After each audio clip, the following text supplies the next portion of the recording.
tentang pertanyaan tentang bulan Rajab, ibadah-ibadah di bulan Rajab ya. Banyak hadis terkait dengan Rajab, Ibu. Banyak hadis terkait dengan Rajab.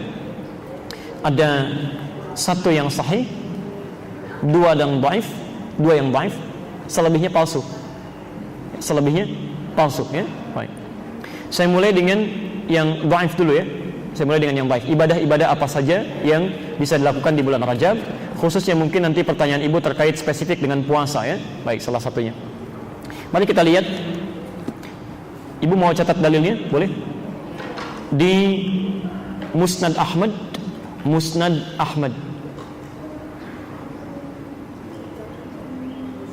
pertama, Musnad 1, nomor hadis 259 dari Ibnu Abbas ya. Musnad Ahmad. Jadi bukan Sunan Ahmad ya, tapi Musnad Ahmad. Oke. Maaf sebentar. Musnad itu kitab hadis yang disusun berdasarkan periwayatnya. Misal, Ibu ingin tahu Sayyidah Aisyah itu meriwayatkan berapa hadis, maka cek di kitab Imam Ahmad, nanti ada tentang Aisyah, semua hadis yang Aisyah pernah riwayatkan, yang Imam Ahmad kumpulkan. Nah, di Musnad pertama itu Musnadnya Abdullah bin Abbas, Ibnu Abbas ya. Nomor hadis 259. Tulisannya begini ya. Jadi ini bukan jilid 1 halaman 259, bukan ya. Musnad 1, nomor hadis 259. Pelan-pelan supaya tuntas ya. Hadis ini dengan redaksi yang mirip, yang sering dipasang di spanduk, itu didapatkan juga di Sunan Al-Baihaqi. Sunan Al-Baihaqi. Kitabnya Syu'abul Iman. Nomor hadis 3524. Pelan-pelan. Saya bacakan hadisnya, kita bacakan. Pernah dengar hadis ini? Allahumma barik lana fi Rajab wa Sya'ban wa barik lana fi Ramadan. Itu redaksi pertama ya. Wa barik lana fi Ramadan. Itu ada di Musnad Ahmad, Musnad 1, nomor hadis 259. Ya Allah, mohon berkahi kami di bulan Rajab ini dan di bulan Sya'ban nanti, dan mohon berkahi kami pula di bulan Ramadan. Versi kedua adalah doa Allahumma, mirip dengan yang pertama, barik lana fi Rajab wa Sya'ban wa ballighna Ramadan. Pernah dengar doa ini? Ya Allah, mohon berkahi kami di bulan Rajab dan bulan Sya'ban, dan mohon sampaikan kami ke bulan Ramadan. Jadi amalan pertama yang sering populer di masyarakat ada di bulan Rajab adalah doa yang dipanjatkan supaya diberkahi di bulan Rajab, Sya'ban, dan sampai ke Ramadan. Jelas sampai sini? Nah, bagaimana status hadisnya? Status hadisnya dhaif. Pelan-pelan, belum selesai.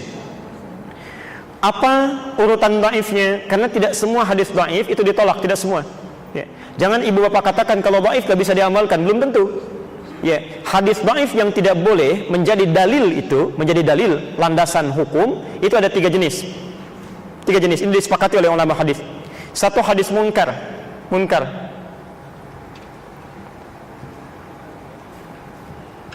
Yaitu hadis yang diriwayatkan oleh orang-orang yang seringkali berbuat maksiat, sering menyimpang, ya, sering melanggar ketentuan.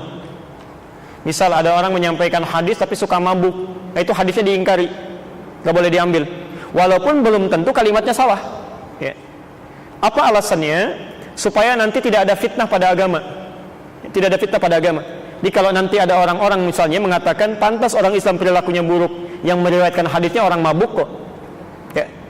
Contoh begini, Anda mau ke Masjid Nurul Bahri, di jalan ada orang mabuk lewat. Ada Pak, mau ngaji nggak usah, ustadznya nggak datang hari ini. Percaya nggak? Padahal dia belum tentu salah itu. Ya mungkin dia kesini lewat, lihat pengumuman, dia dengar, dia sampaikan. Ya, niat dia baik, cuman dia berada dalam keadaan yang tidak baik. Anda bisa tolak. Apalagi masalah hadis. Ya. Apalagi masalah agama. Ya. Di agama tidak boleh diriwayatkan oleh orang-orang yang lemah. Ya. 2, matruk namanya. Matruk. Ya. Matruk itu hadis yang diriwayatkan oleh orang yang seringkali tertuduh sering berdusta, ya, sering bohong. Pernah dengar hadis ini? Awal Ramadan rahmah, wa awsatuhu maghfirah, wa akhiruhu itqu minan nar. Awal Ramadan itu rahmat, pertengahannya adalah maghfirah, ujungnya itqu minan nar. Pernah dengar? Nah, itu hadisnya hadis matruk.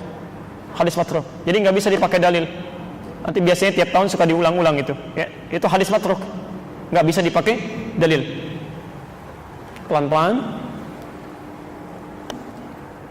Yang ketiga, hadisnya hadis maudhu namanya, hadis palsu. Hadis maudhu, palsu. Maudhu, palsu. Nah, ini banyak di bulan Rajab ini. Banyak sekali. Pelan-pelan. Kalau maudhu, palsu, memang orang ini sengaja bikin hadis palsu. Memalsukan hadis, ya. Sengaja, ya. Nanti ibu akan dengar misalnya bapak pernah dengar hadis ini? Orang yang bahagia dengan kedatangan bulan Ramadan, maka diharamkan bagi neraka untuk menyentuh kulitnya. Pernah dengar? Itu hadis palsu.